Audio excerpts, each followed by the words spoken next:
Okay.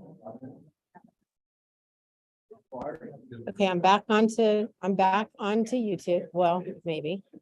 Hey, Ryan, Oh, man. is it okay if you take Sean's seat, use your iPhone to voice memo? I just know that you can do that. I know you're tech savvy. And that way we'll capture two sides of the room. And I'm also gonna do this.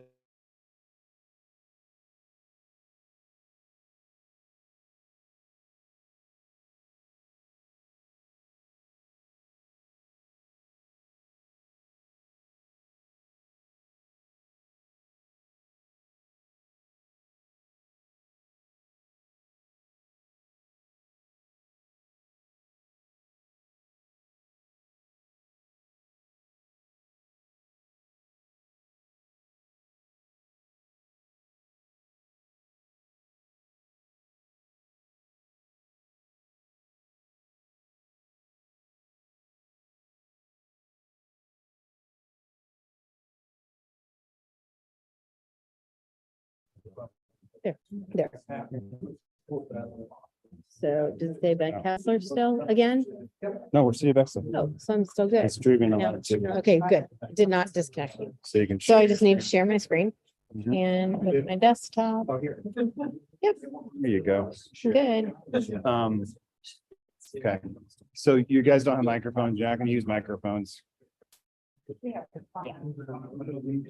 sure that you use the station. I can reiterate that. And.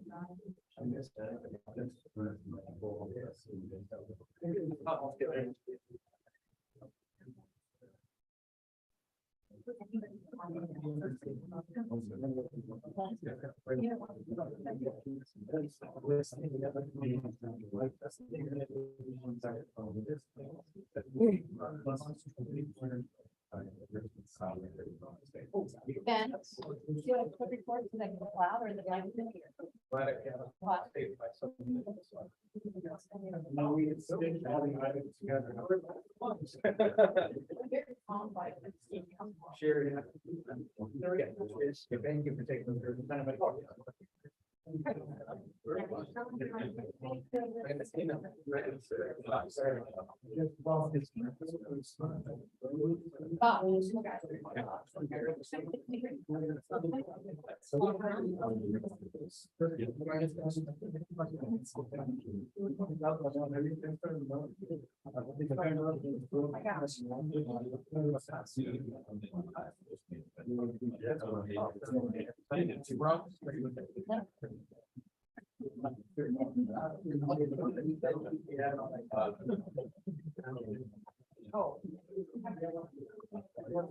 Great. Why didn't I-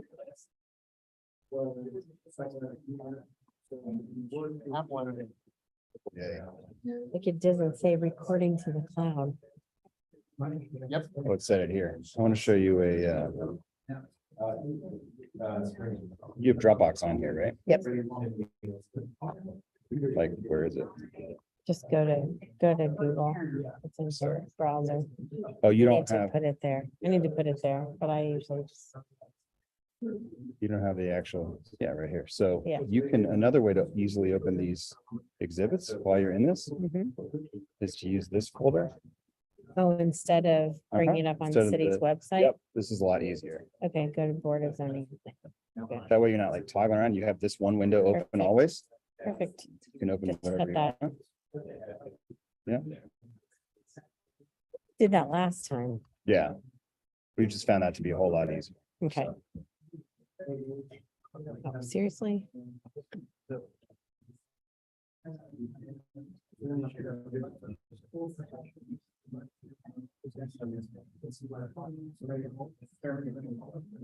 I'm ready to roll. Yep, I just need a pen. All right, call to order the April 2023 meeting of the Bexley Board of Zoning and Planning. And make an announcement that we are having some technical glitches.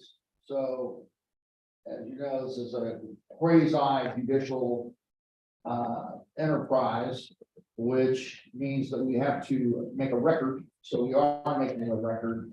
you're using some other device than the normal device that's around the entire room.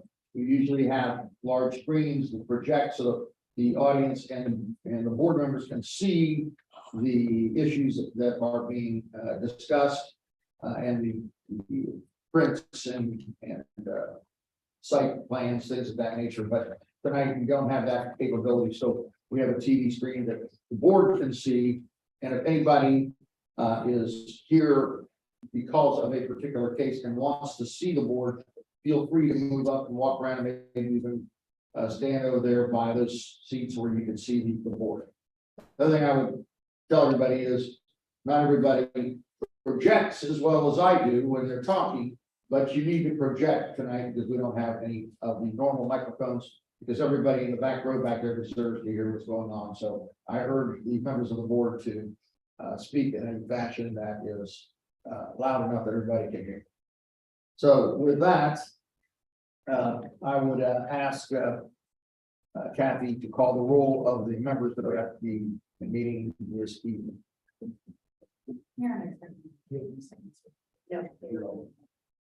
All right, Mr. Levine.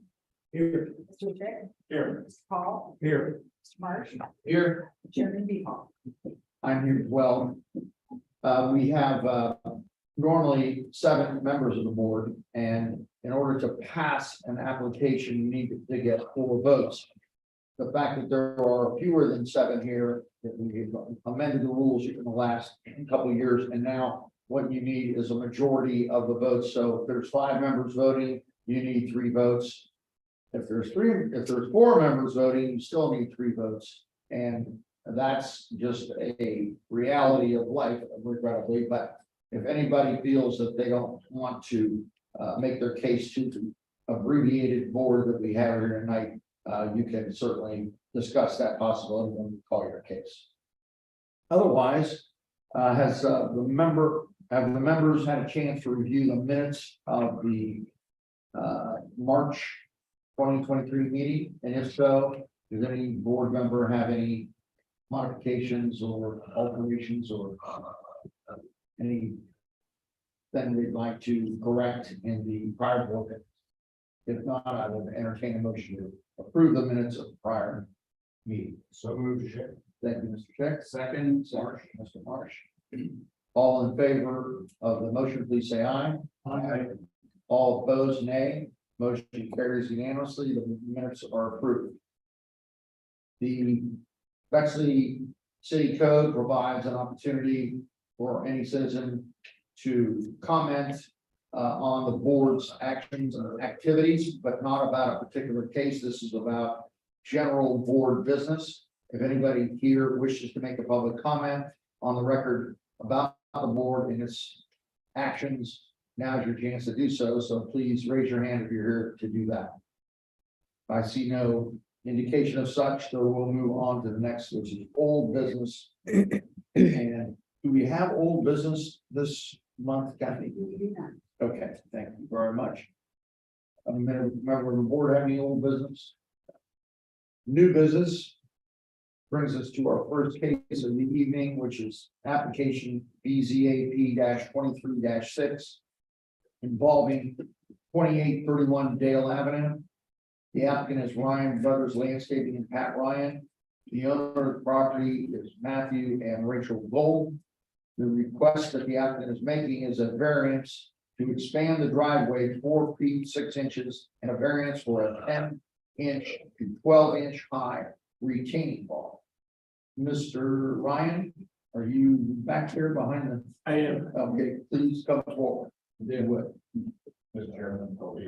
Oh, okay, I forgot to mention that. So, Mr. Schick, needs to recuse himself in this matter because he has a legal relationship with the applicants.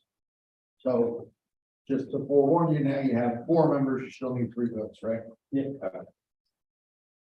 Gentlemen, if you raise your right hand and be sworn, do you swear or affirm? Here we go, we got more action. Please state your names individually. Pat Ryan. Friedman. Matthew Gold. Matthew, thank you, gentlemen. Do you all swear or affirm that the testimony you're about to give to this board this evening will be the truth, the whole truth, and nothing but the truth? Yeah. Thank you very much. All right. Kathy, remind us about this matter. I believe we've had this matter before. That is true. Okay, this application was submitted, under B, ZAP 22-50 on January 26th. Requesting to allow 6-foot high fence. 1 foot closer to the east side property line than the existing 48-inch fence. The application was denied. The applicant has submitted a new application, which includes a new plan designed around the board's previous comments from the January meeting. The new application lowers the fence in overall height by 1 foot. Instead of requesting a 6-foot fence, they are proposing a 10 to 12-inch high retaining wall, 6 inches in width, located 1 foot behind the sidewalk. They would like to place a 48-inch fence set back an additional 1 foot beyond the retaining wall. This places the fence 2 feet 6 inches from the sidewalk. The retaining wall needs to be included in the overall height due to the change in grade, which would give us an overall height of 5 feet. The initial design proposed a retaining wall at the edge of the sidewalk. After recommendation from staff, the applicant has pulled the retaining wall back 1 foot from the sidewalk. I have visited the site and provided photos taken while backing out. Photo 1. The photos are in my staff report. Oh, I don't have that up here. Did you send it? I'll get it. Keep talking and I'll find it. Yeah, photo 1 is my view from my rear, with my rear bumper at the interior side of the sidewalk. Photo 2 is my view, the driver's seat, with my bumper at the interior side of the driveway approach. And photo 3, sticks in the photo near the driveway is where a 48-inch high fence can be located. The height of the stick is 58 inches to include the grade increase. We also propose landscaping, small shrubs in the space created between the retaining wall and the fence.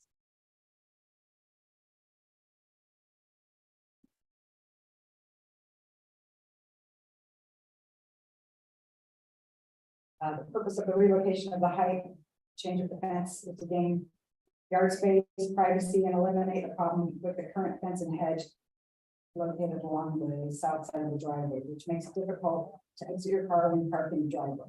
The applicant would also like to expand the width of the driveway 4 feet 6 inches to allow space to maneuver around the vehicle when parked in the driveway. This wasn't really discussed much at the last meeting. Mexico section 126201E limits driveway width to 12.5 feet. The existing driveway is 16 feet in width and lines up with the 16-foot wide garage door. I've suggested just expanding the driveway beyond the city sidewalk, but the applicant is interested in widening the approach as well, which can prevent cars from driving over the grass at the edge of the approach. Should the board grant a variance for the new plan, staff would recommend that the landscape plan be subject to review and approval by the Tree and Public Garden Commission. Okay. John, Mr. Breeder? Yep, Kathy, thank you for all your assistance, appreciate it. And yes, this is a reapplication from a denial in February. We listened to the concerns that the board had, and maybe it would be helpful at this time to show the line of sight photos that addresses the board's concern about safety last time. It was In the staff report? And then the photos are behind the drawing. Keep going up.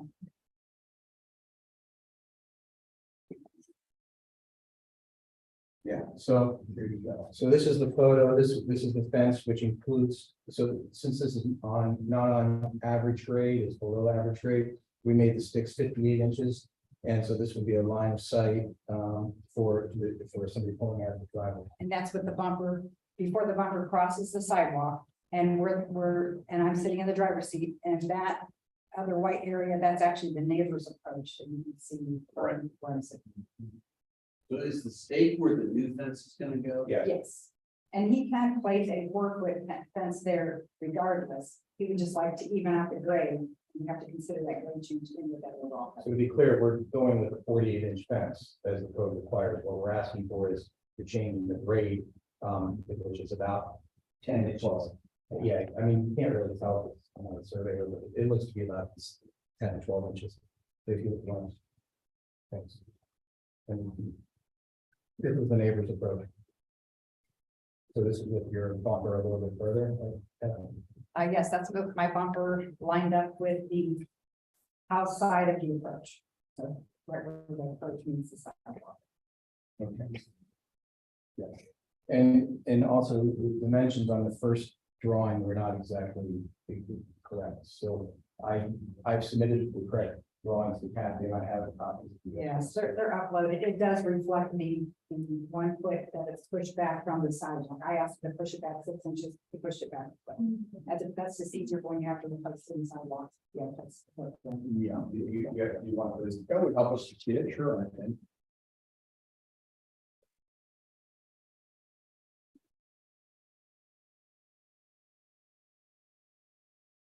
Oh, that's one of them there. So this, yeah, this shows the approximate grade change from here to there. I don't think it's a full foot, maybe 10 inches. But in case you needed that 2 inches, we figured for me as well. Project. So,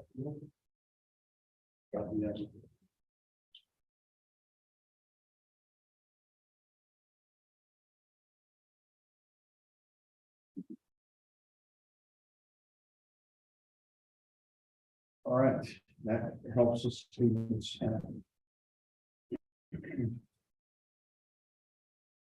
The driveway expansion to the south Yes. is designed to let you pull a car in and still get the car out of the garage. correct, right now it's very tight and you can't even open the doors, it's, so that extra, the applicant has 2 kids, it's tough to maneuver the doors, so yeah, that's the reason for the driveway extension. Any questions from members of the board? Comments? Is there anybody in the audience that is for or against this application?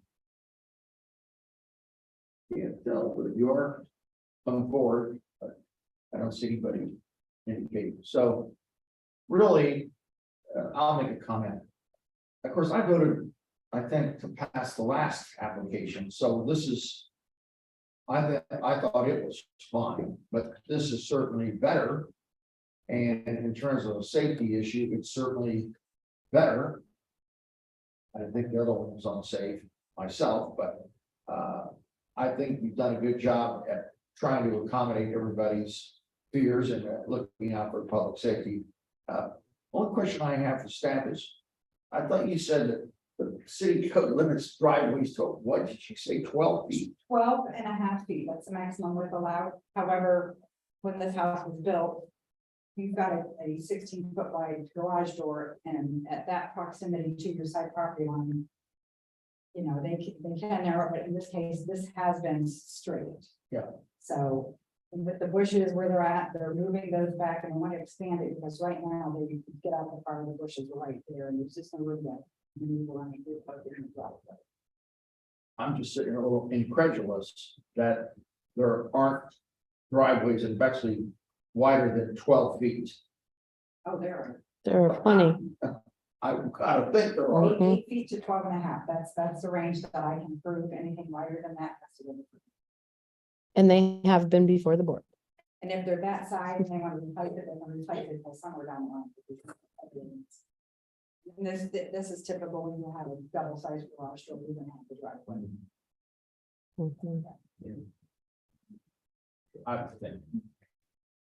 I'm surprised to hear that that's the limitation, but some of the older driveways, they do look like they're 12 feet, you know, and some of the newer ones, most of the newer ones do not look that wide, that narrow to me. But. All right. Anybody, any other further questions from members of the board? All right, I would entertain a motion to call the question. Kathy, can you read us findings of fact, conclusion of the law?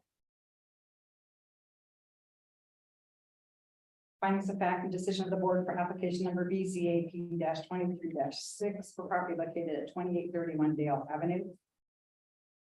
Based upon the consideration of the application proposed variance and evidence and testimony before it, the board finds that the applicant has proven that criteria to grant an area variance in section 122611C have been met, and a variance from Mexico section 1264.03B. And that's for the fence. I don't have the code section for the parking. I thought I did. All right, well, we'll insert the code section. Yes, that allows it to be larger than, okay, so 1264.03B to allow a 5-foot high fence, which is a combination of a 48-inch fence and a 10 to 12-inch high retaining wall to be located 2.5 feet from the east side property line along Gould. And the driveway expansion of 4.5,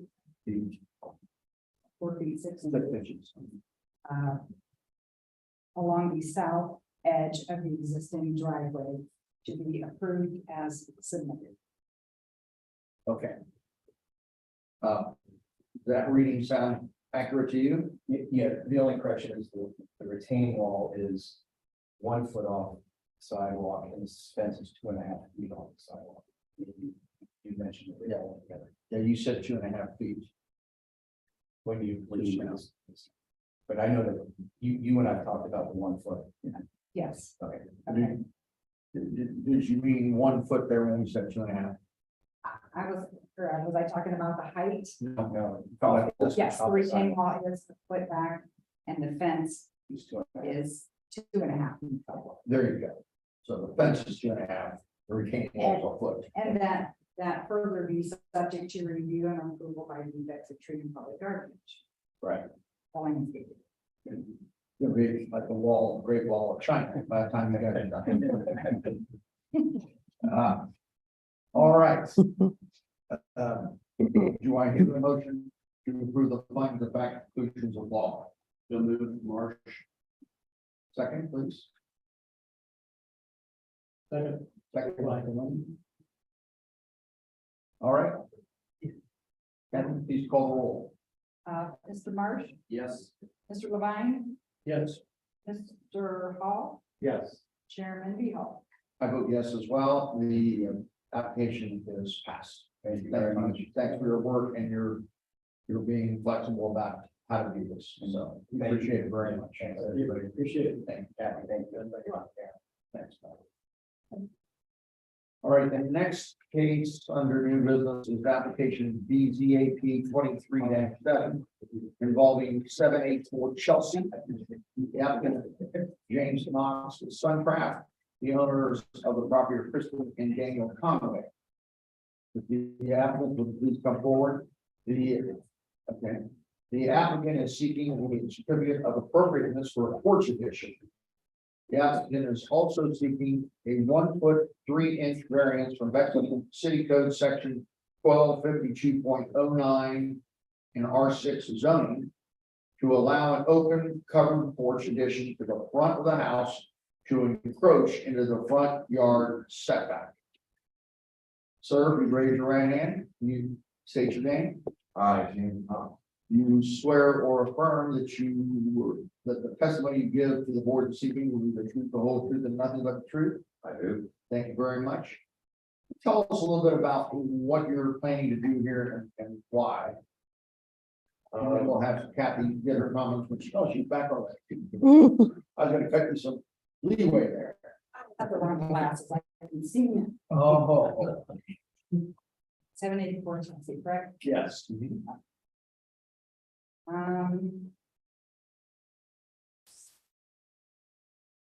The photos we out of his website show this house once had an awning over the front stoop and both windows. The owner would like to have a covered porch at the front entrance and also extend to the north edge of the house. The section to the north steps back 2 feet and provides an 8 foot by 9 foot 4 inch area for outdoor furniture. Mexico section 12209 requires a front yard setback of 30 feet or the average existing dwelling setback, whichever is greater. In this case, 30 feet is greater. Code allows an open porch to encroach 10 feet into the front yard with an open porch.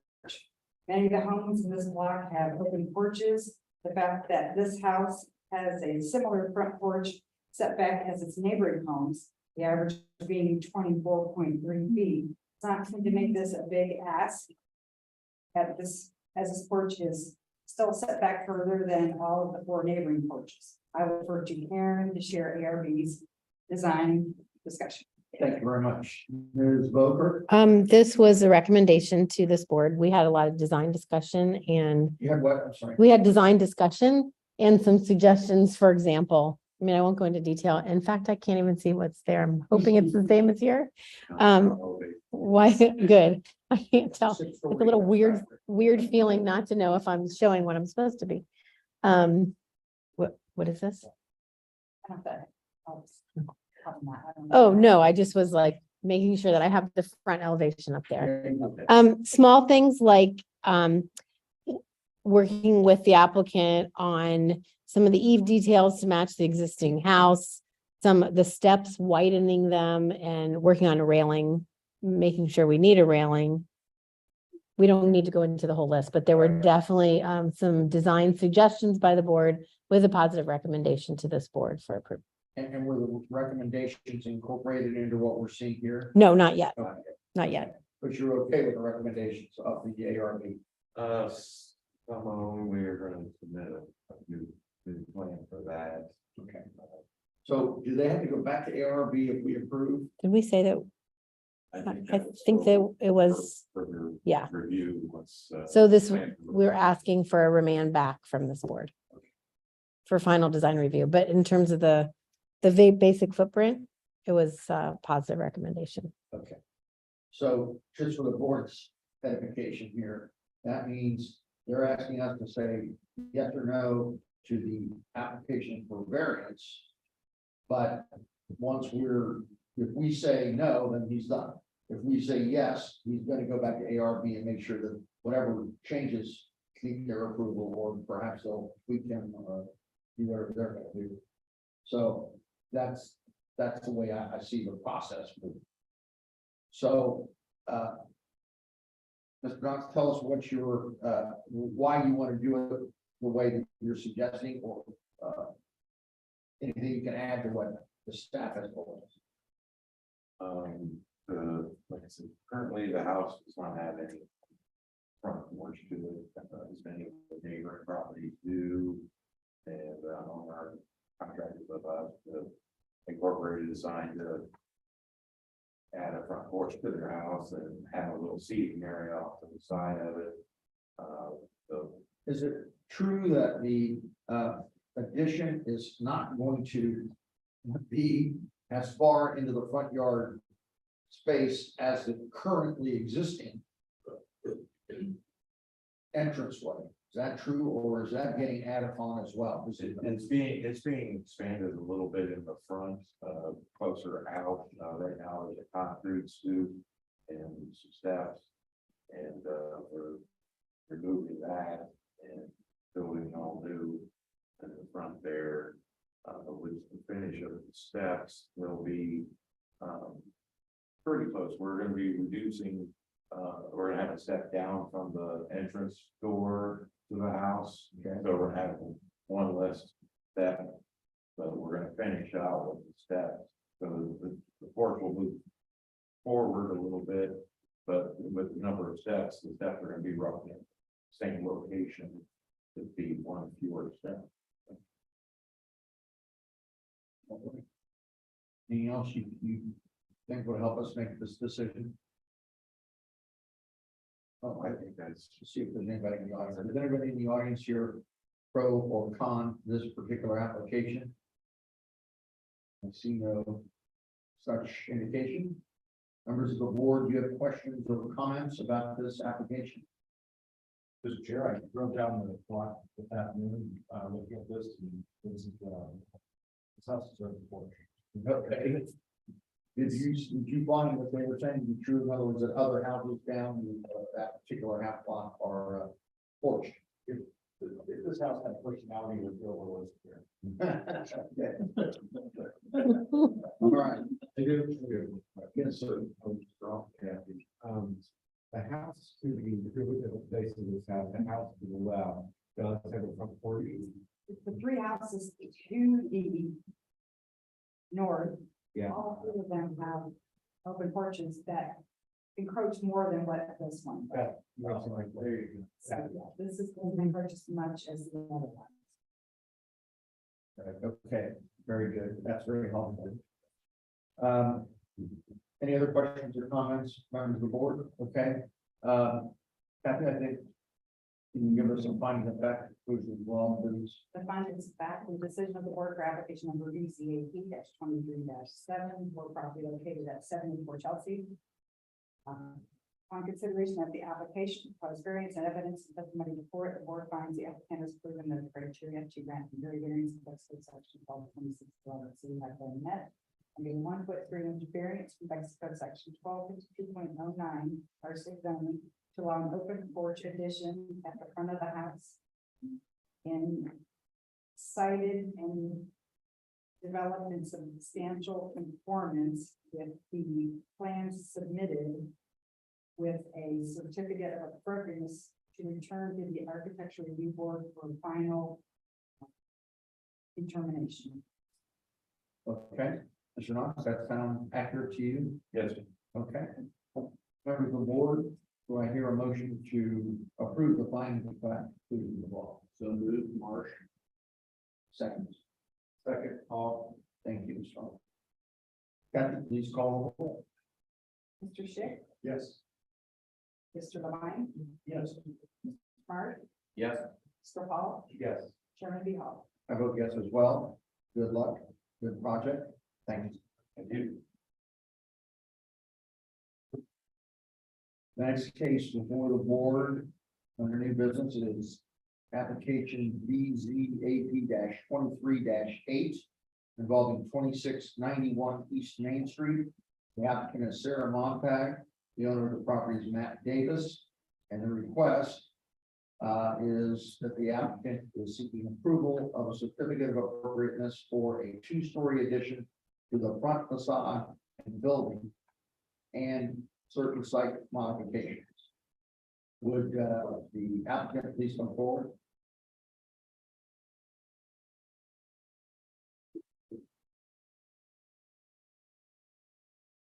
Sir? Absolutely. Please raise your right hand. You swear your name, please. Yep. Thank you. You swear or affirm that the testimony you give the board this evening will be the truth, the whole truth, and nothing but the truth. Thank you very much. All right, Kathy, tell us what we're thinking about here.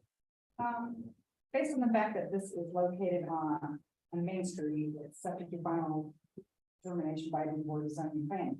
However, the addition to the front of this building it's really mostly a design review because the parking meets code currently.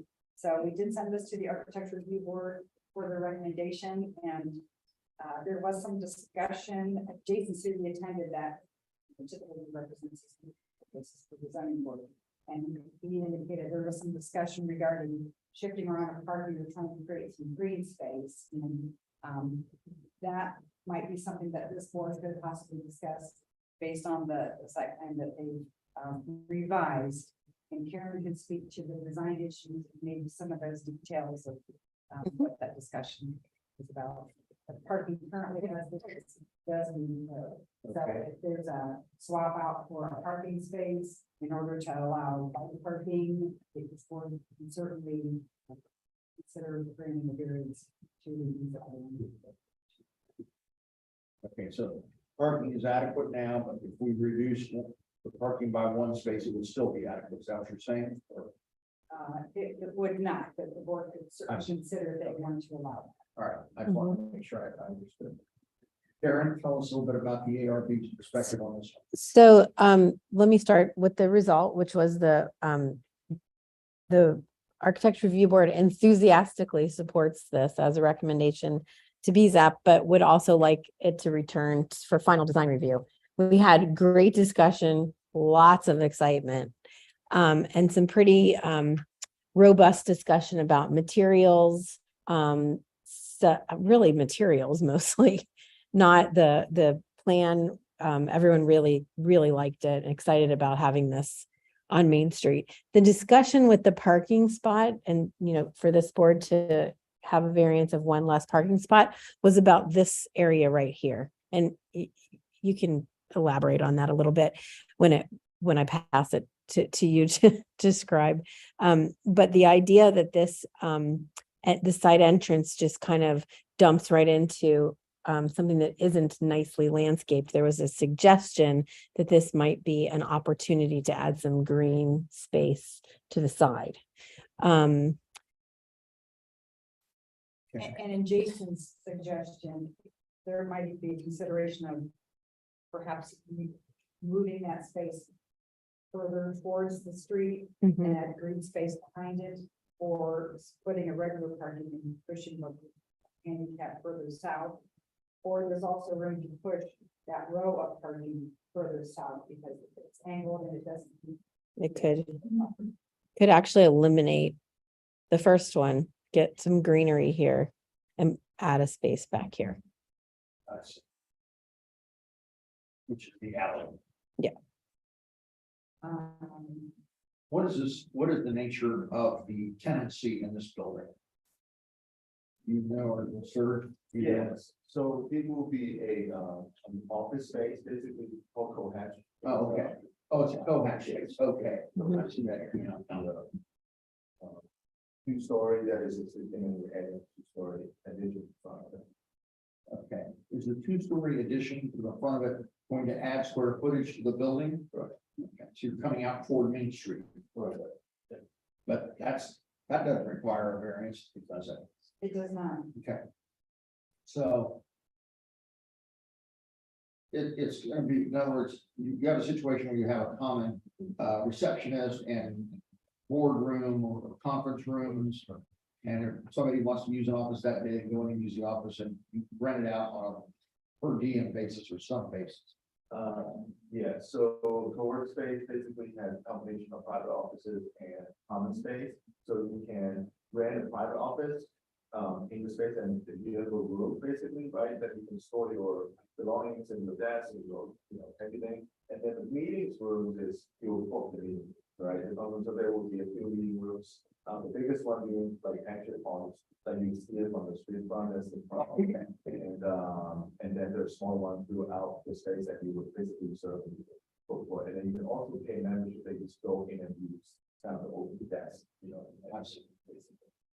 So there's nothing quite like this in Bexley, is there? No, there's a couple, I mean, you can speak to this better than I can, but I went to visit a couple in Upper Arlington and Dublin, is there one? Yeah. They're really amazing spaces. It's going to be a huge asset to have this on Main Street. And I mean, it's the facade right now is, I hate to say this, but it's a little 1950s or 60s, kind of a look. That's when it was built, yeah. Yeah. That's when I was built too, be careful. But it definitely could use a little better look, and I think you're accomplishing that here. That's interesting. It's a great drawing packet too, so I'm happy. I've been flipping through it, but it's amazingly thorough and very detailed. So, we could get caught talking about the architecture here, which is not the right forum, but I'm happy to go into whatever other discussions we had it. You said the ARB was Oh, very happy. so happy, so excited about it. The key decisions that the reasons that they want it to come back for final review Mhm. were materials. A little bit uncomfortable with the limestone and And are you okay with that method of operating here, of getting an approval or disapproval? If you get a disapproval here, you're out, but if you get an approval, you can go back to the ARB. All right. Is this the same concept as WeWork? Very similar. but better. I've used the one, part of that, for projects that I'm working on, bringing clients in.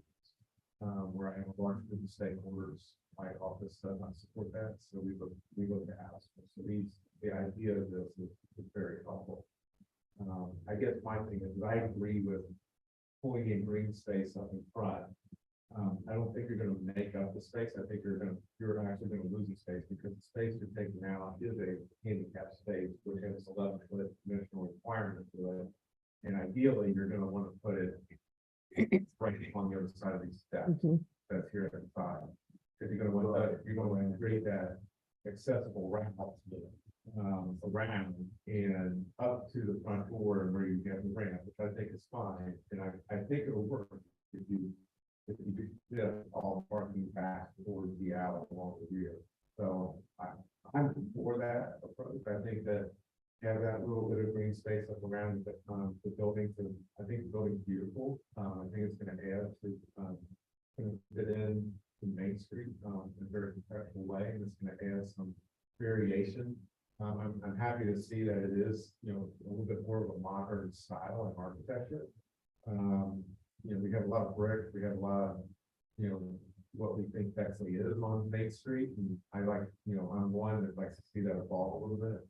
So I think that's a really positive direction. I think having that little bit of green space would help soften the edge there a little bit. So what you're suggesting is that we also incorporate the reduction of. We're going to get some variance. I assume that they're right at their threshold for parking. We're gonna They are, and Jason had indicated that typically a handicap space will take up basically 2 spaces. But also in the revised plan that we just recently received and. Should I have it? There it is. It actually replaces one of the parking spaces in that rendition with 2 bike slots. Yeah. 4 bike pods to be parked. So I don't know if perhaps that would want to be pushed to the street side of the stairwell entrance, landscaping in front of that, and then put the handicap on the south side of that. stairwell. Mhm. I think You the flip 'em. handicap space, the south side of the stairwell makes a lot of sense. Which are the Green next step. space. I'm all for the bike parking and all that. I think that's a phenomenal idea out there. So, and that green space should give them room to incorporate that into that. But we're gonna have to give a variance for 1 parking space. What I Yeah. You prefer. I think we're gonna have to do that, yes, in order to give them I agree. the room to skip some things around and create that. I do think you're right that some green at the corner there will soften the look. And I think it's certainly if they incorporate bicycle parking into that, I think that even elevates what Yep. that area out there is all about. All right. Anything that you can add to what we've been told by the staff? And I think we've got a lot of detail on here, so we've got a pretty good idea where you're headed. Is there anybody in the audience that is for or against this application, please? You see no hands. So with that, there are no other questions or comments from members of the board. We can call the question, and I would ask Kathy for a rendition of the findings of fact, conclusions of law. So will the final site plan be subject to the architect review board Right. The final design. Final design. design and art? So we're gonna be getting a parking variance here for 1 space. Yes, that's what I was. Right. Yeah. I forget what code section that is. I mean, I think you should, I think both the architecture, remand the building design to the architecture review board and the, Stamp. and staff, but it has to go to Tree and Public Gardens Commission anyway. That's true. So they can be the ones to kind of look at, I think it's to switch that, to flip that handicap spot behind the stairs and flip it, I think would just be such opportunity to put even more bike racks, occupiable space, soften that corner. And I think that the Tree and Public Gardens Commission will comment on that. So. The findings of fact and decision of the board for application number BZA-23-8 for property like 2691 East Main Street. Upon consideration of the application for the variance and evidence in +7 report, board finds the applicant has proven that the criteria to grant the area variance specs for section 1226 level C have been met, and that a variance from Bexley Code section 1254.13 to allow a 1 parking space reduction to allow further modifications, which include bike rack north of the west side entrance and the handicap space being south of the west side entrance, and additional parking spaces be shifted south. And that the final certificate of appropriateness is to go to the architectural review board for final determination. And any landscape improvements are further subject to review and approval by the Bexley City Public Garden. All right, does that sound accurate to you? Okay. Where's the board, is that? Good rendition of what you've heard so far. All right, with that, do I hear a motion to approve the findings of fact? So move, Marsh, second, please. So move shit. Mr. Schick, you almost couldn't say your name right there, but we'll give you some slack. And I just. With that in mind, we have a motion and a second, Kathy, call the roll on this application. Mr. Levine, Yes. Mr. Hall, Yes. Mr. Marsh, Yes. Mr. Schick, Yes. and Chairman Biggle. I also vote yes, the applications are granted, the variance is granted, it's an exciting nice project, thank you, and we're looking forward to it. Thank you, guys.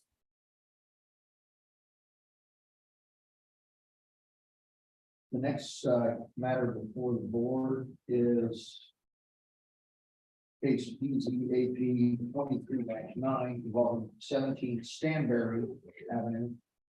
The applicant and one of the owners is Jonathan Rewald, and another owner is Taylor Rewald. So if those folks would come forward, the applicants, please. The applicant is seeking a special permit in accordance with Bexley City Code Section 1264.02 to allow a 4-foot high black metal rail fence in the front yard, which is the south face along Broad Street. Sir, if you raise your right hand, state your name. John Rewald. John, do you swear or affirm that any testimony you give this evening will be the truth, the whole truth, and nothing but the truth? I do. Thank you very much. Kathy, give us a little staff background on this matter, please. It's in the R3 zoning district.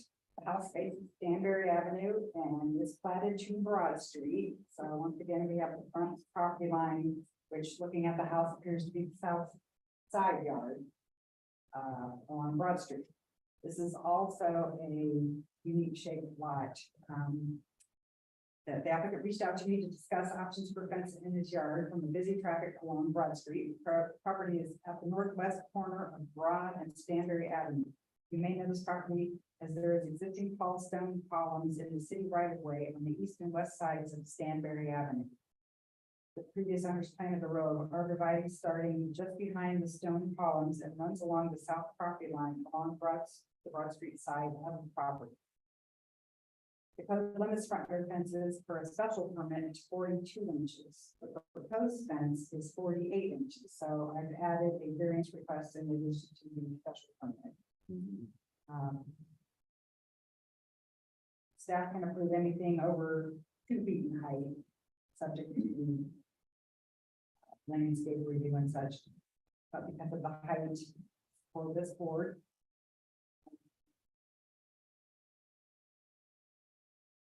the post fence is a black aluminum. So, Powder coated black aluminum. and there's existing landscaping, so I'm not sure if there's additional landscaping that should be required. We're prepared to, and have a quote to fill in. There's been a few arborvitae that have died since we moved in, so we've got 8-foot mature arborvitae that we tend to have planted, assuming we get this variance approved. On the inside or outside? The fence would be on the inside of our property and the arborvitae on the outside. And what is proposed is not opaque either, necessarily just from a safety thing. I've got a 1-year-old and an almost 3-year-old. And they take off in the driveway in Broad Street, despite traffic calming measures can be a racetrack. So that's really what why we're here today.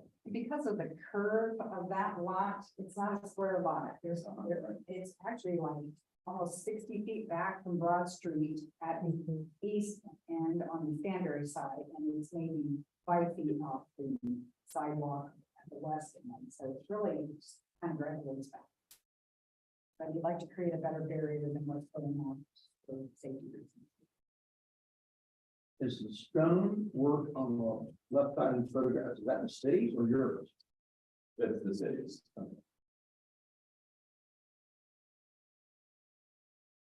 All right.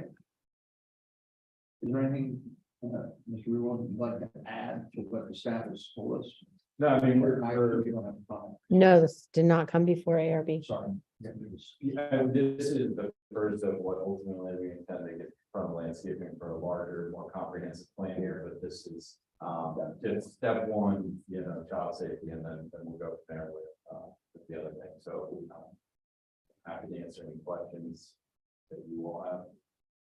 The front door to your house, if I were to come to your house, the front door is actually on Stanbury, Yeah, mid-block on Stanbury, that it gets the roundabout. quite away Yes. away from Broad Street. Yes. Yeah, that fence does wrap around and continues north along Stanbury. Yeah, as proposed, it would turn and we plan additional landscaping in front of that as well. All right, is there anybody in the audience that is for or against this application, please? That wishes to comment, to ask Andy, there are no indications of such. Members of the board, do you have any comments or questions? All right, Kathy, did I have findings of fact and conclusions of law on this matter, please?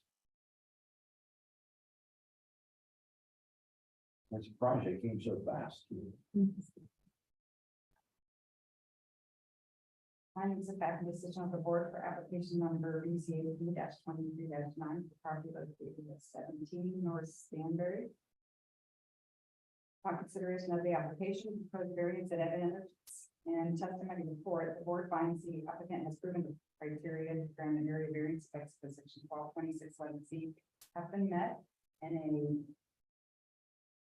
6-inch variance from Bexley Code section 1264.02C should be granted to allow a 48-inch black aluminum fence along the south side property line and the south portion of the east side of the property line.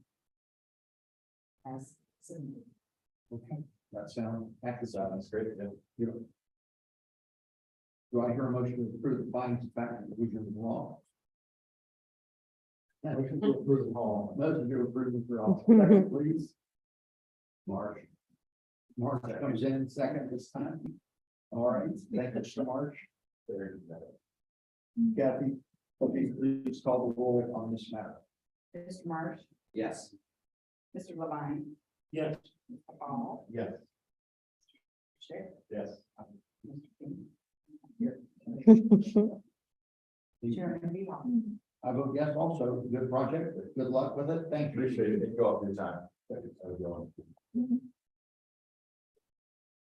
The next case before the board is case ARB 23-1 and 23-2, which is an appellate case number involving 2555 East Main Street. The appellant really in this case, right, is James Hughes. The owner of the property is Bexley City Schools. Mr. Hughes is appealing to the Board of Design and Planning, the staff approval of sunshade at Montrose Elementary School. Mr. Hughes, if you would come forward, please. Thank you, sir. Make yourself situated there. If you go. Please raise your right hand. Your name, please. James Hughes. Mr. Hughes, do you swear or affirm that the testimony and argument you're going to be giving to the board this evening will be the truth, the whole truth, and nothing but the truth? Thank you, sir. So this is an appellate situation, so there really is no, this is an oral argument essentially. The staff has made a decision apparently, and I don't know all the facts and details because I'm learning as you are, but has approved the city schools application to erect sunshades, it looks like, in the Montrose Elementary School grounds. And Mr. Hughes has filed an appeal from the staff decision to the BZA, which is the mandatory first step in an appellate process. So that's what's happening. So Mr. Hughes is able to make his arguments as to why the BZA should essentially overturn, or we could affirm, either way, depending on what the board believes is the proper action to take based upon the city standards, the city code and standards that we have to follow. So, certainly. Didn't we review this? This is not the first one. It was on the, Was that? It was on the agenda and Mr. Hughes asked for a table until this date so that we could still have the discussion of this whole. And I don't know if I'm supposed to give any facts for how it came about or not. well, I think that, I think part of the problems is that I'm not sure the board is aware of what the staff decision was. So I think that she could certainly tell us what was the staff decision, because we've never had involvement with this case. And Mr. Dozier's here for legal representation, and I did share my facts with him, so if you think I Yeah. should read this. And I know, hi, everybody, I'm here for your law director this evening, David Mosier, and in terms of process, this is the main reason why I was asked speaker, because these appeals don't come up every, certainly, so. I think it very much makes sense to allow Ms. Rose, if the applicant is okay with it, to present what her decision was, and then any give and take with respect to questions can be had by board members. The applicant, the appellant, Mr. Hughes, can present his basis for his appeal and whatever else other information he wants to present to the board.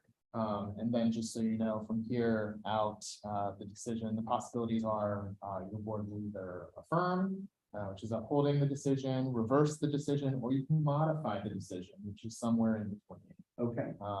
That decision is subject to potential appeal to city council, just so you know, there's another layer of appeal after this for your city code. And of course, there's another layer after that. Well, yes, that's the way the system works. All right. So, Mr. Hughes, you understand the protocol here. We don't have any cases very often, so we're trying to make sure we follow the proper protocol. This is the first time I've ever had to do something like this. Yeah, I've never applied for anything here, this, and the problem on this kind of a thing, but. All right. That's cool.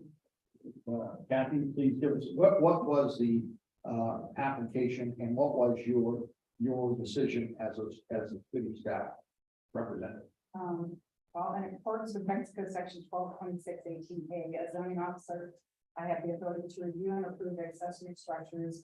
I recently approved 2 sunshades, which I consider to be accessory structures at the Montrose School. Before my decision was made on the sunshades, I first sent a letter up to the Montrose School neighbors on January 27th, 2023, which provided a link to the project and 10-day window of time for them to respond to me with questions and or concerns. During the 10-day period, James Hughes, 673 Montrose, sent an email on February 8th, which I immediately informed him that it was blank. He responded that same day with an email, and within the 10-day period, contained his opinion on sun exposure, the weather, government health agencies, and the size of the sunshades. However, the majority of his concerns were focused on costs. After a 10-day period and speaking with neighboring property owners and reviewing emails, I approved the application. My approval included conditions I determined as necessary, such as That you term necessary, I couldn't hear when you said that. okay, I project a little bit too, so we can go back. I'm sorry. You know what word? The microphone's working. You're being recorded on my computer. So just be I loud. approved the application. My approval included conditions I determined necessary, such as removing sunshades in the fall and reinstalling in the spring. The shades should be maintained in good condition, and the poles that the sunshades attached to should be green to match the other poles currently located on the playground. Mr. Hughes came in to City Hall on February 10th, and I explained that I had approved the sunshades with conditions. He asked if he could still object. I informed him that he could file an appeal. I also let him know that I would plan to acquire a city tree planted on Montrose Avenue, located across from where Mr. Hughes resides. I would inquire. I have since confirmed, the Assistant Service Director and City Arborist Grant Archer, who's going to plant a tree in the city right away to provide some screening for properties on Hunters Avenue just west of the proposed sunshade. If I'm uncomfortable with any applications, I typically take it to the school. So can I ask you a question or two, Mike? What are we talking about here in terms of size and location? Is that a fair question? I mean, I just want to know. Well, one of them is the poles are set 40 feet apart, and then there's lines attached to the corners of the shade. It's a horizontal shade, and it's proposed in a dark blue, and it's not perfectly even. There's two corners that come down a little bit just to allow anything that would shed off of that. Like water? Yes, Just like it rains hard, what happens, you know? right. Okay. And they're up. And it's over the play structure. It's over a play structure that's not all of the play structure. Just an area of play. Small area. Water permeable? It is. The water can pass through. At some point, that material will get saturated and that water will just involve it. I know, primarily for the beginning. Yeah, you can see the light. All right. Thank you very much. Any other questions to help you understand the staff decision that any board member wants to ask? If not, Mr. Hughes, you have the floor and you can make your presentation to the board, please. Well, like I said, I haven't done this before, but, not sure where to go here. Well, tell us what your objection to this, to the whole concept is, and then maybe you can tell us more in detail about why you're objecting. Probably the biggest objection that we had, and this kind of stemmed from Kathy's letter to us, that we didn't get that till late January or February. And we realized what this is going on here. Okay, but we had no knowledge of this at all until we got that letter. This has been Let me ask you two, where do you live? right across the street from the west side of the playground. On what street? Montrose, 673, which is directly across the playground, on that side of the playground. No, We've also on the east side of the street there. well, no, there's no house on the east side of Montrose. Now there's Remington side, Right. there's houses there, Right. they're looking at the same thing on that side. Mhm. So unless, you know, we were involved in the school, which we aren't anymore, my kids growing up in one. We don't, you know, my wife was a big PTO person there. And so we were up to date on things that were going on, okay? We were not informed about this. There was some indication that there was surveys sent out by the PTO people to parents mostly, staff of Montrose. And any of the parents had to live around the playground area. There's approximately 25 houses that surround that whole thing. And we can count maybe 3 or so that have kids that go to Montrose. So I'm not sure exactly who got the survey on this that live in around the playground. So let me stop you right there. Is there a notification issue here that we need to take heed to? I was not required to send notification. However, I did send a letter with a link that the neighbors could view it and contact me with their comments and concerns. And did you send it to people whose houses are contiguous to the playground? Yes, completely around Montrose School. Okay, on both Yes. Montrose and Remington. Okay, thank you. I just want to make sure that That part is good. In fact, I thank Kathy for sending it to us. Otherwise, we didn't know the things that. I want to kind of concentrate on the areas that we have to, which is what is wrong with the concept as opposed to these sort of procedural issues and whether, unless there's a procedural issue that we need to. This may help Okay. a little bit. Uh-huh. This is a rendering, okay, and I think I included it in one of the documents here.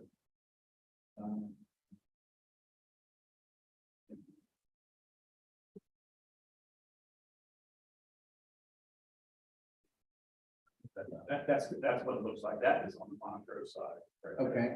Okay. That's a And rendition of what they're proposing, and it was approved by the that's state. what's being proposed, okay? Elevation wise, and just so somebody could get an idea of scale of this. This is the housing on the Montrose side, Uh-huh. the street, okay, coming across here. Here's the canopy right here, okay?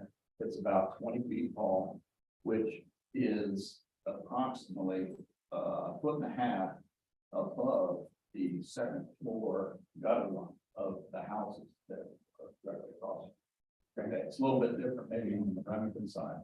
It's a little bit shorter, like 15 feet versus 20 feet. I think. Okay.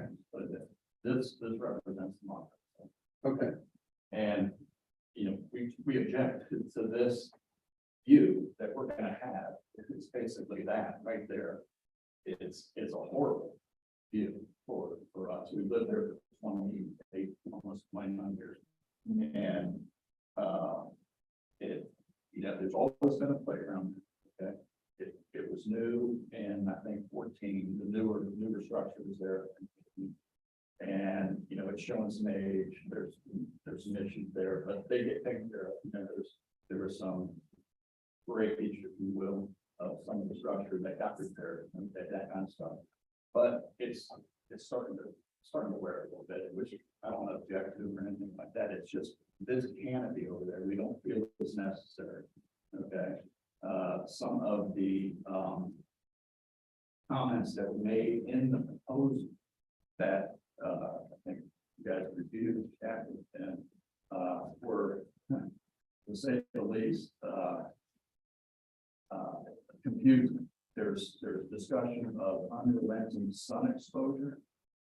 I know areas get hot in the summertime, okay, but unrelenting sun exposure and kids, students and patrons are left with little sun protection for their skin. Properly worn clothing and some sunscreen, I think would take care of the problem there. There's also some of the language here about children have been seen congregating in the very limited shade provided by the slides and other equipment during the Bexley backpack program to find their lead. If you were to go there, you can't really see it here, but underneath this slide, there's an area in there with 2 or 3 seats. Okay, this is what they're talking about here. They're saying the kids are crawling under there to get relief from the sun. I don't know if that's what they do. Who knows? But there's an area under there that attracts kids playing there. So I question that, that language here in their proposal. There's also been some, like I mentioned earlier, about a survey that was done. We found out that that survey was sent out to 500 people. I think 500 people or 500 residents. I'm not sure. But they only received 250 votes back, and it made it sound kind of twisted a little bit that 98% of those 250 were in support of the change. But it's not 98% of the 500 people that received that survey. We didn't get it. And some of my neighbors here tonight didn't get it either. So, we're saying that, that math there doesn't quite work out. When you look at the number of people that were sent the survey, there's half of them didn't even reply, and because they didn't reply, then they're trying to do this. Also, there was also temperature studies in the proposal. And that's kind of during our reason we tabled it last month was to try to meet with the PTO and with school facilities and operations people and try to work on some sort of a solution that works for both us and them. And we think there are some things there that could be done in lieu of those shades. Okay. Other schools don't have them in Bexley anymore that I know of. There's maybe one, and then that's down at JCC, down in the lower part right there is covering the playground there, but it's not a residential neighborhood. We just don't think these are appropriate for the neighborhood that we're in. that were living in here. But anyway, back on these, temperature studies, there are two items, there were 14 things here that they reported temperatures of the surfaces of the tire swing, for example, and blue climbing steps and the climbing wall. Only reviews, will you speak up a little bit, so people in the back have a hard time hearing? Okay. There were two items here, okay, that probably would have some concern that reached 140 degrees or a little bit more, 140.8, 142.2. And the rest of them were reasonable, okay, they're not gonna burn somebody or, you know, and you would have to, you know, be at the 140-degree temperature, you would have to, you know, have your hand on it for an extended period of time, I think, burn yourself, but that's for somebody else maybe to say. But there's only two things here that were, that it appears that that's why we're putting these things up. This is shady equipment. Okay.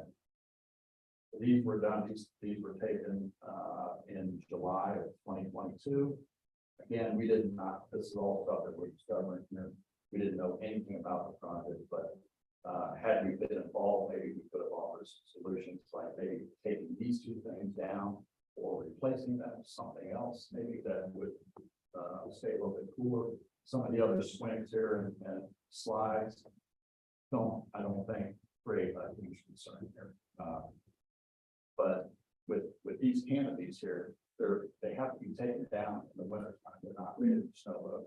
Okay, so they have to be taken down in the fall, put back up in the spring. Our views are going to constantly change over here. You know, from the post, okay, and you know, in the winter time, to the post in the canopy, okay. That's a concern for us there. And we think that, okay, they're going to put the effort to take these things down, put it back up every year, okay. Why not just deal with two pieces of equipment that, you know, that seem to be giving everybody.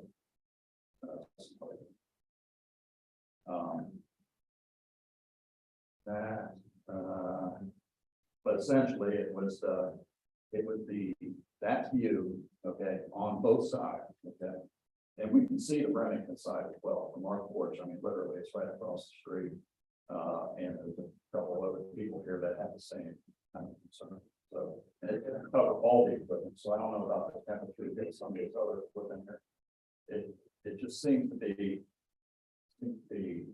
some misinformation going on there in my. There's also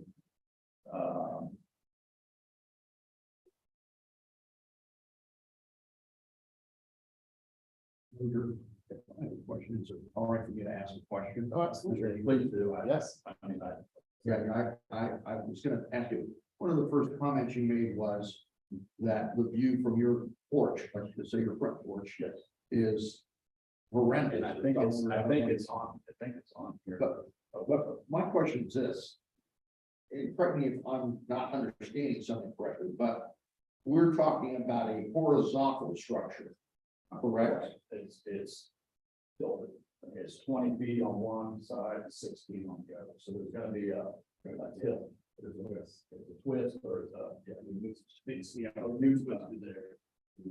It looks like this, okay, now this is just running like it's 20 feet here and 16 here, for example. So it's a flat, but But there's nothing it's like this. yeah, what happens has to be, let water. Yeah, I mean, there's nothing around here. Quite, Askingham doesn't have these, Maryland doesn't have these, the closest thing, like I said, is probably JCC, they're down in that, the park area down below there. They have a small playground, but it's not this type of material, it's a PVC, I think it's waterproof material, this is water permeable, okay, water will get through this. And also our other concern is the cleanliness, this, okay, dirt, debris, organic materials getting caught up in this material here. Can I bring it up? Just to shape. Sure. That's what we went to, Solar Shade, who is the, specified as a, set spec in here that, meant that set by Solar Shade USA is the supplier of that right here. And, they sent us sample. We were unsure about what they were talking about here. So we asked for them to send us sample.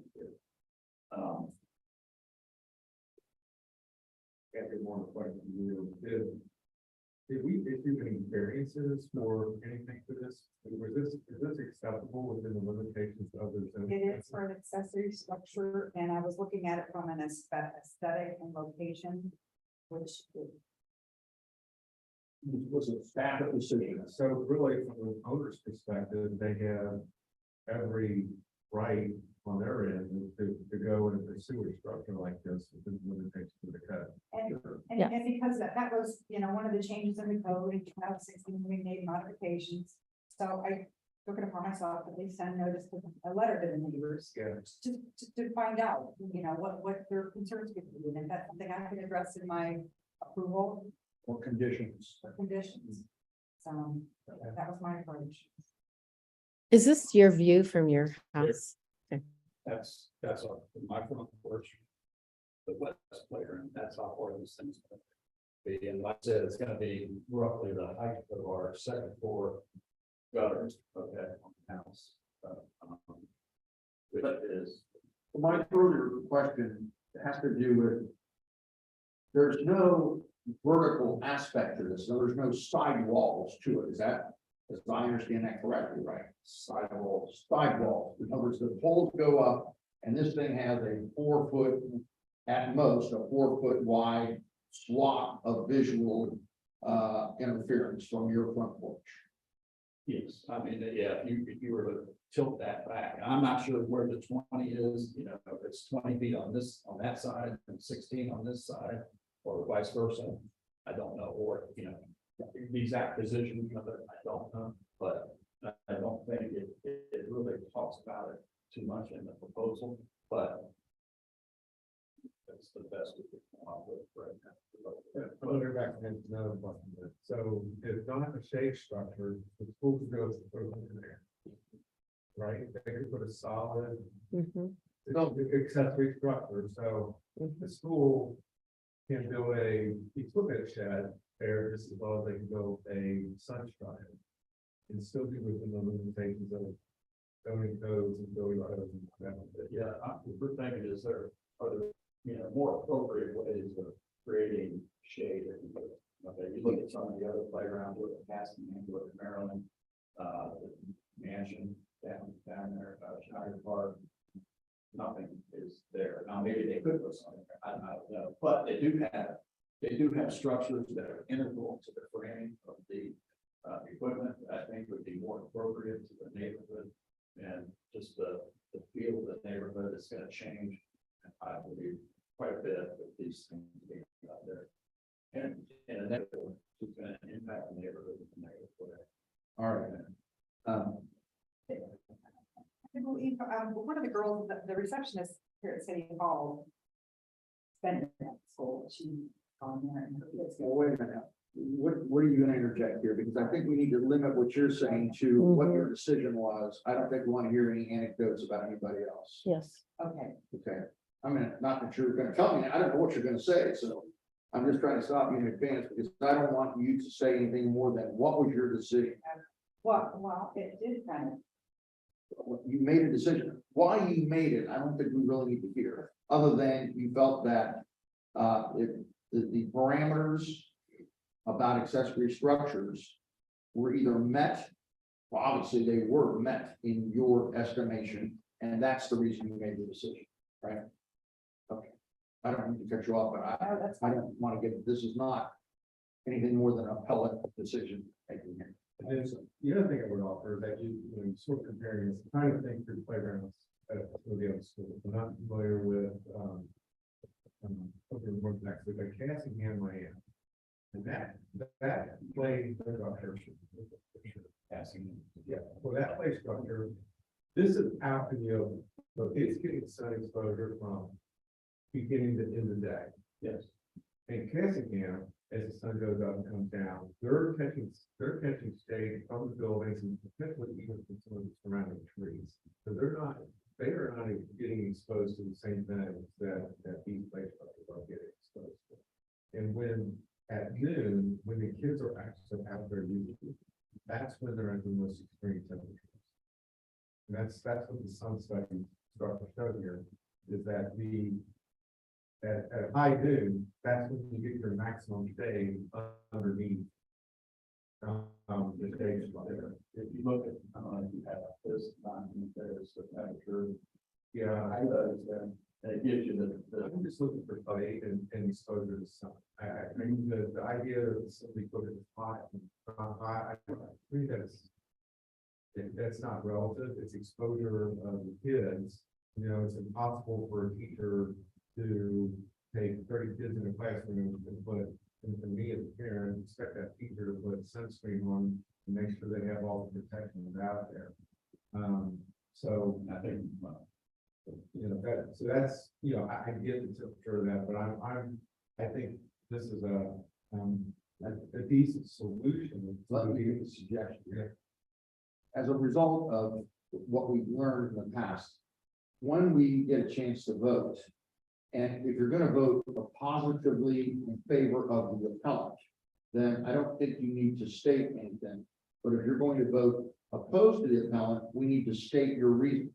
At this point in time, I like to keep it defined to asking him questions about his argument as opposed to making an argument of your own. Is that, Mr. Mosher, that sound? That's fair, that's Thank you. appropriate, yep, Mr. Mosher is a lawyer, so us lawyers, we kind of hang together. we stick together. There's one difference between these two lawyers. One of us is gonna write the report about 6 times as long as the other guy. For the record, I would put it in. Yeah, well, then that's a good reference. Yeah. All right, so unless there's other questions of the appellant, I would certainly offer you an opportunity to make sort of a summation or final argument, if you would. okay, Is that acceptable to you? yes. Sure. I guess my final, well, at least for tonight anyway, was that we were never informed about this. The neighborhood is a tight knit neighborhood. You know how close the houses are. Like I said, there's 25 that surround the Montrose playground area. The stops at, the alley. If you had been notified, what would you have done differently than you did it under these? You've been notified? Yeah. Well, if we've been part of the process, I mean, Kathy notified us, and that's great. Because, we've never done that. Okay, But have you been involved in this thing that's going on for 3 years? Okay. More urgently lately, last year, but have we been, we at least offered other solutions to create shade? do you have any evidence that the people who made this decision at the school board did not consider these other alternatives?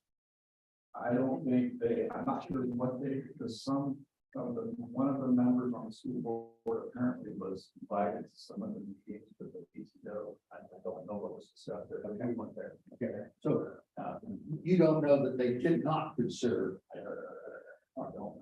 I think I just want to clarify. But we, had we been involved with the process, okay, we could have offered other alternatives to creating shades.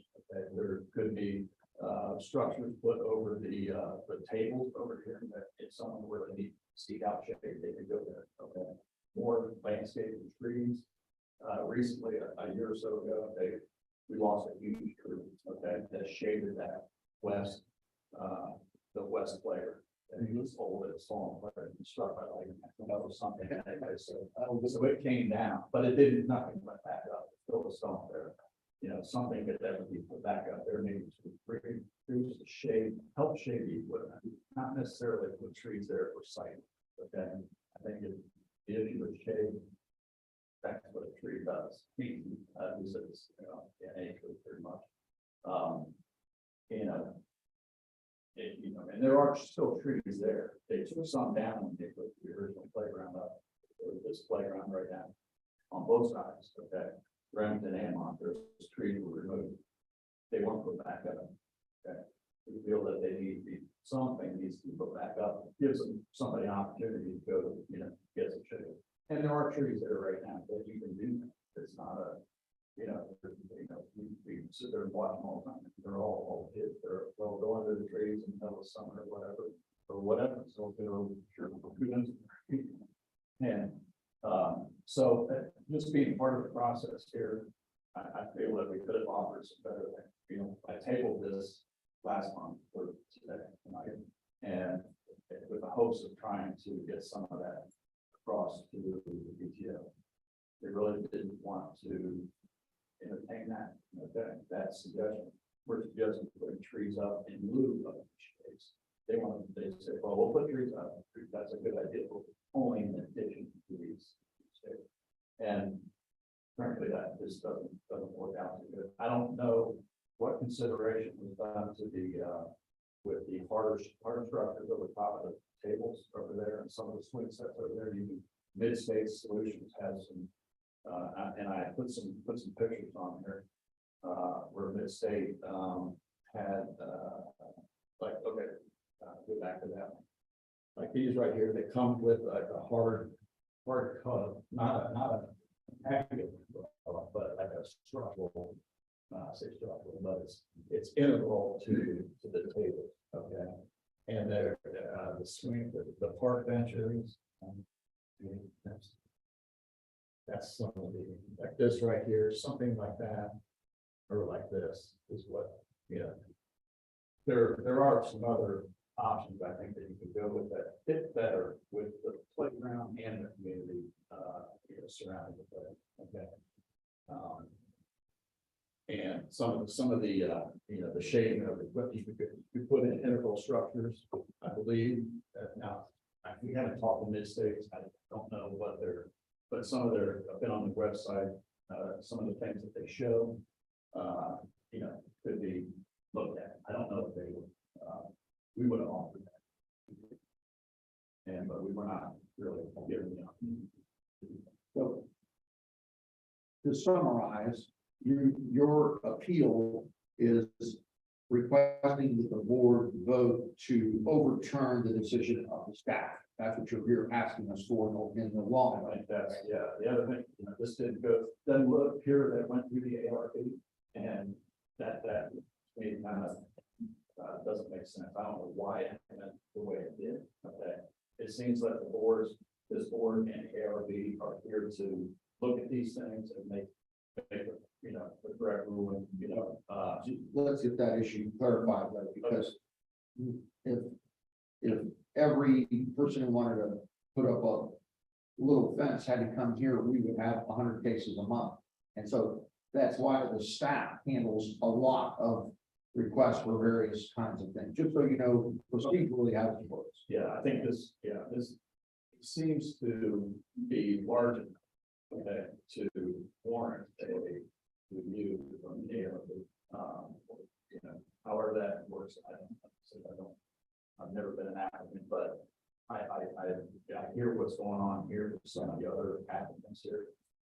How this escape that, it's just like somebody.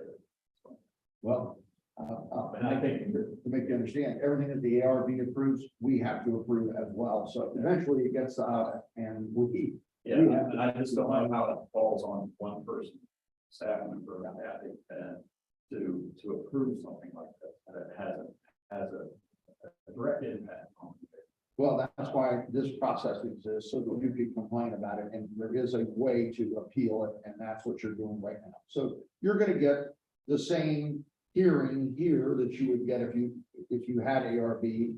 So we're going to, everybody here is gonna make their own independent vote. I don't know how everybody's gonna vote, but that's what's gonna happen. So you are actually getting that process right now. All right. Yes, sir. Yeah. Sure. Sir, how many properties do you have on your property between you and the playground? How many streets do you have between you and the playground? There is, okay, it's this right here, there's our tree in the front yard. there's a tree down, well, I didn't get it in the picture, but that tree that I was talking about that came down was roughly. It was roughly like right here. Yes, there's a stump. Oh, yes, that came down last year. It was 70 feet tall. It was a huge tree. There around for a while. It just got it done. There's also another tree over here that has been, that's our tree in the front yard. And there's another tree over here that has, the limbs, they were all cut up, maybe up to 20 feet or so. They're just all the way up. So you've got basically a trunk and then kind of a canopy above that. I would hear, I'd like to see if there's anyone else in the audience. Yeah, we can't hear anybody. Okay. And this is his appeal, he's allowed to make his argument. Okay. And then I just had a question. Are we voting on the canopy or are we just voting on the process? No, here's what we're doing. He made a determination, the staff made a determination. He's appealing that determination. And we either are going to affirm her determination, reverse her determination, or modify her determination. So I guess to answer my question or clarify my question, we're voting on whether staff had the authority to approve the canopy. I don't think authority is the right word. Authority is not really it. I mean, the way that I see it is you're in terms of the strictures of the code, you're looking at, you know, based on what you've heard here today in terms of evidence, if you have any reason to change or reverse the decision of your city staff, which was approving this accessory structure, which was found to be in compliance with the code requirements. We have to make a determination that it is inappropriate for some reason or not in compliance with the city code structure. And I think what really, because let me ask you, Ken, let's say we agree with Mr. Hughes and we reverse the decision of the staff. Does the Bexley City Schools have the alternative of appealing our decision? That's a good question. Any property owner or the applicant can appeal your decision. Okay, So yes. City Schools is the property owner, I Correct. guess. So what that tells me is, regardless of which way you vote tonight, or and I vote, that we need to give the next appellate body something to be able to say they agree or disagree with our decision making. And they need to know why we decided in order to approve or disapprove of our decision. And what is the standard review at council? The standard of review, I mean, essentially, here's how I'll answer this. When it comes to council, it becomes even more isolated in terms of a real legal appeal. So there will be an oral argument by each side. Each side will have the opportunity to even present a brief, it says in your code, on the issues, but there is no new evidence, no new testimony that is to be adduced at that stage. And I've been trying to, similar to how we've been having it here. So that's the scope of things. What we're doing. Mhm. I don't disagree. Just the next appellate court. Yeah. Above us. Correct. So it's not a question of whether we acted inappropriately, No, it's really revisiting the underlying decision again. correct. Correct.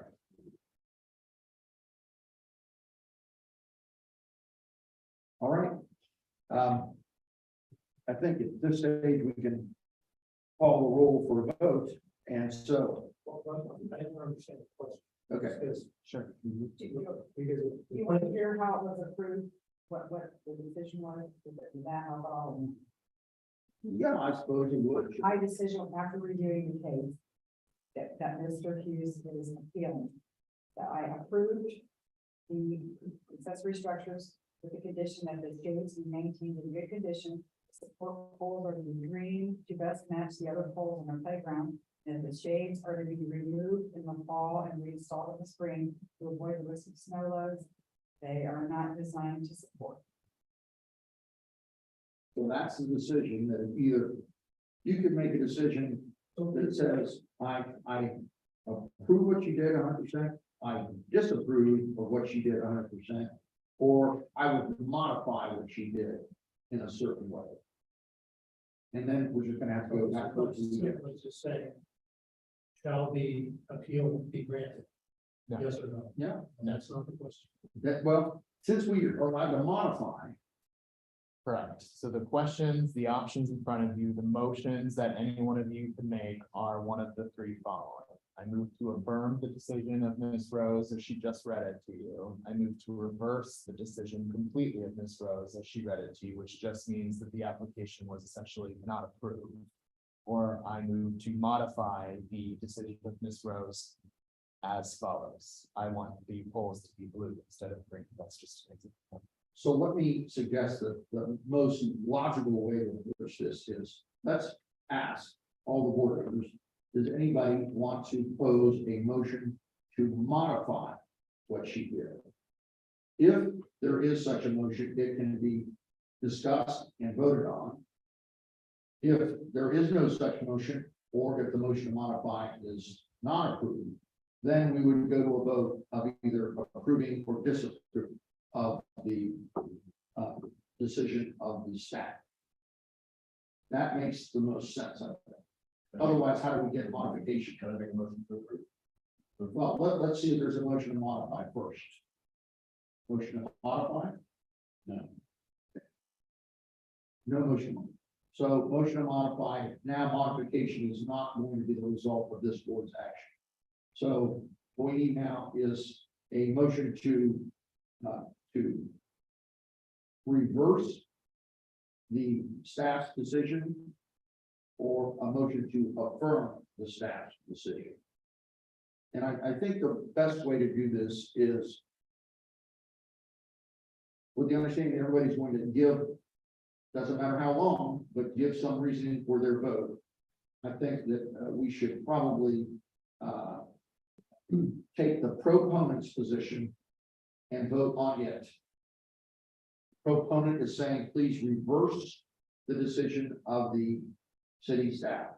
So let us vote on agreeing with the proponent. Mr. Mosher, you like that process? I think that's a good way to do it, and depending on the outcome, there may be.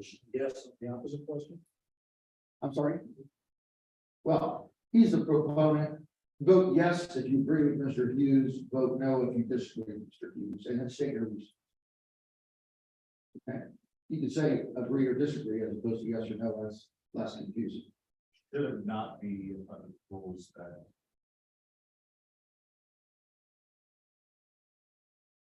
I think, He- I'm not hearing ourselves here, maybe. Yeah. as your chairman has proposed it, and it makes sense, I think your chairman is, don't let me speak for you, but offering the motion to reverse the decision of your zoning inspector. That's the motion on the table. I understand it's being presented for purposes of discussing it and putting in the record what the applicant's appeal is. Vote on that. Should it be a no vote, it fails, you still have to take action on the appeal and the alternative. Does that make sense? Okay. Well, I can't make a motion, so. Oh, sorry. Make a motion. I would like to make a motion to affirm the status. It's just, It's the opposite of what we just wanted. Yeah. But I don't want to make a motion for that. We want to make a motion to approve the appellant's position. Do I have to vote? Does that mean that I'm voting in the affirmative? No. Okay, we're gonna make a motion to. You just that's the motion. I'm going to make a motion to reject these. That, the reverse. Decision staff. Right, you make a motion to approve the appellant's arguments To approve the appellate reviews. and the reverse. Okay. So now we have a motion that essentially what you're asking us to do, we now have a motion before us to do what you are asking us to do, which is to reverse the decision of the staff. So yes means I agree with the appellant and I want to reverse the position of the staff. No means I don't. And we need some reason. Well, is there a second? I'm waiting for a second. I'll second Mark. Thank you, Mr. Mark. All right, Kathy, please call the roll. Mr. Sherrick, No. And your reasons. I was prepared for my reasons on the affirmation. But then again, this is the, okay, yeah. There's no application. Okay, yes, this is a very unique property owner dispute. On one hand, we have Mr. Hughes, on the other hand, we have the Bexley, school board.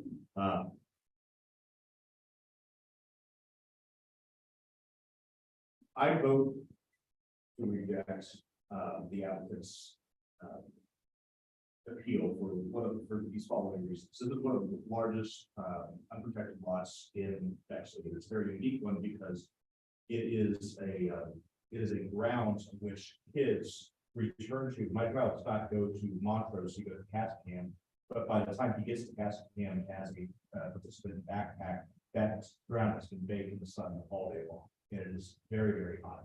I have picked him up on many days where he is sunburned and overheated. And despite all the best efforts of the staff, it's, we just have to remember there's 50 to 100 kids there at any time. I'm concerned about the applicants.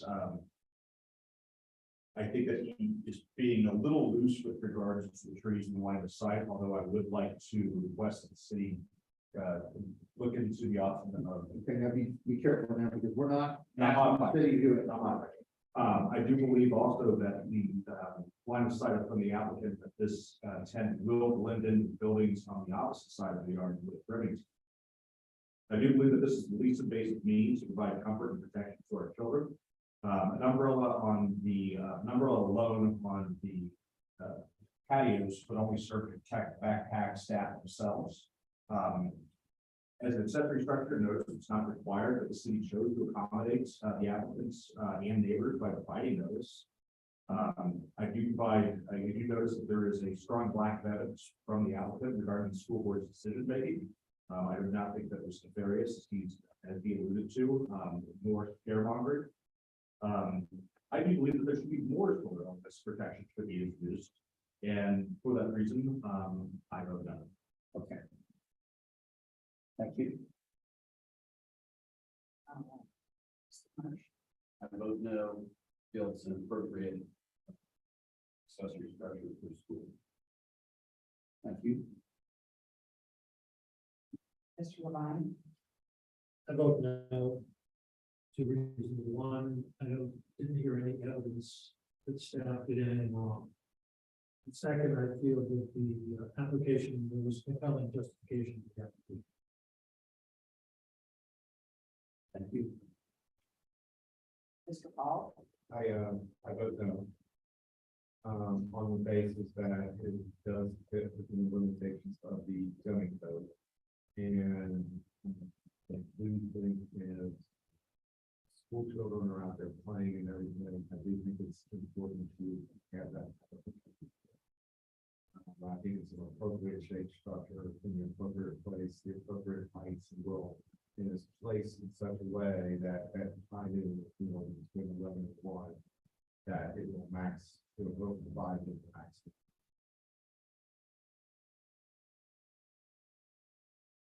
Thank you. I also vote no. I don't think that you have stated any particular grounds that make me sway my decision. I think most of your obstruction of your view from your house is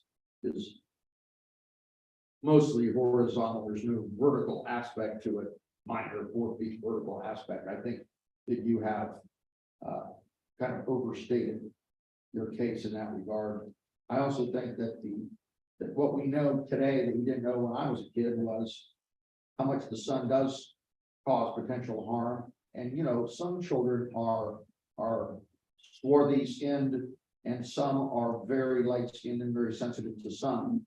And I think we need to be careful and to err on the side of safety of the kids and prevent any long-term skin issues and other types of issues. I also think the heat protection is, 140 degrees. I don't particularly want to touch anything that's 140 degrees. And I think that taking action like this is about the least obstructive way to cover and provide shade to a very large area of that totally southern exposed playground.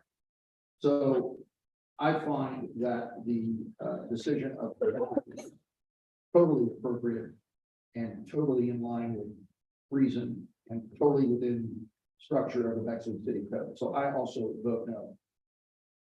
So the vote is 5 noes to 0, and the appeal fails on its merits. Thank you. Well- I appreciate your comment. I still think actually the motion failed because everybody voted no, so there's still action to be taken on the appeal, which is an alternative motion. I'll let you fill in the rest. Does that make sense? An alternative motion to Affirm the decision. Understand. well, The motion was to reverse the division of your staff. That motion failed because everybody voted no and indicated their reasons for doing so. So you still have the appeal out there. So well, if I'm hearing correctly, I think there would need to be a motion to affirm the decision of the staff. That would need to pass, assuming I'm hearing correctly. but who has, there isn't a motion. I don't think that the staff decision needs to be affirmed. That's it. I think you need a motion that passes Yeah. in order to have the appeal pending. You do not have a The motion appeal- to pass. Well, I mean, if I appeal to the 10th District Court of Appeals and I get 3 no votes, I'm done. Yeah, I don't go, the winner of the appeal does not go back to the court and say, hey, court, please, now vote three votes in favor of the prior position. but I'm getting into semantics because I have to, because of what your code says. And Okay. how, when you get to the Court of Appeals, the Court of Appeals in rendering their decision, they're granting or denying an appeal. They're not reversing or affirming or following Robert's Rules of Order and coming to a conclusion on the appeal. So I'm just saying, because of the way that the motion was phrased previously, which I think was a fine way to do it, and we got all of our arguments out there, it passed, it failed, sorry, I know. Pro and negative is confusing, and with these appeals, it's very common. The motion failed.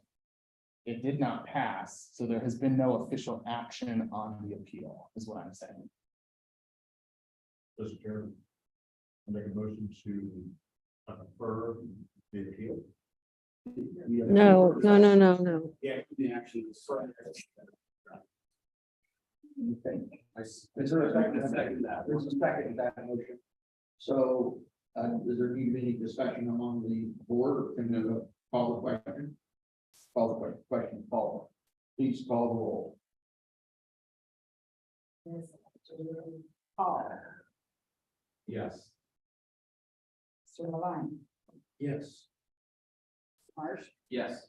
Mr. Schick, Yes, I'd like to know if the student attorney in the room. and Chairman Behoff.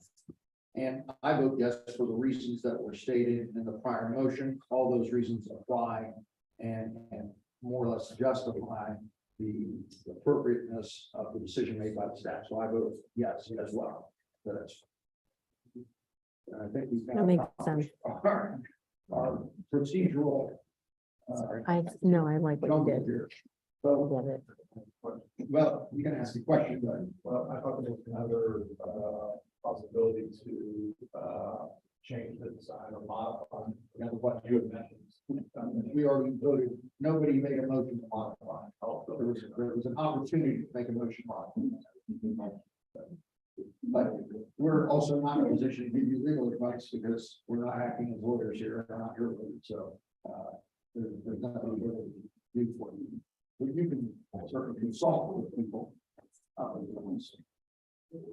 there any additional old business before the board, Ms. Rose? Any member of the board have any new business that want to raise? I would entertain a motion to adjourn. So moved. Thank you. Meeting is adjourned. That's yours, Oh, thanks. Kathy. I don't know. Oh, I'm sorry, you're taking like. I see what you did. Oh, on record that we affirm. Yeah. No, I think, yeah, exactly.